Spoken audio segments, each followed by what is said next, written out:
Yes, તો સૌથી પહેલો તો ક્વેશ્ચન એ છે જે મારા મગજમાં પણ રહી છે ઘણી વખત કે ડેન્ટલ ઇમ્પ્લાન્ટ્સ આર ફોર બુઝુર્ગ, વડીલો માટે છે. આ ખાસ કરીને યુથને આના સાથે કોઈ લેવા દેવા નથી. તો પહેલાં તો આ મિથ છે કે સત્ય છે એ ક્લિયર કરશો.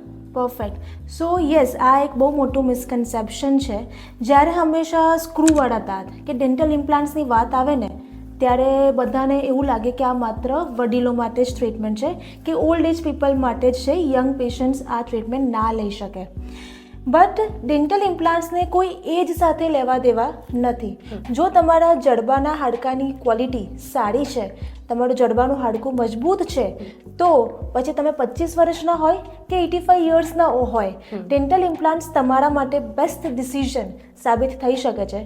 હું તમને એક એક્ઝામ્પલ આપું. મારા ક્લિનિકમાં એક 29 યર્સ ઓલ્ડ ગાય આવ્યું હતું અને એની હિસ્ટ્રી હતી કે એમને એક્સિડન્ટ થયું હતું અને એમના આગળના 4 દાંત તૂટી ગયા હતા.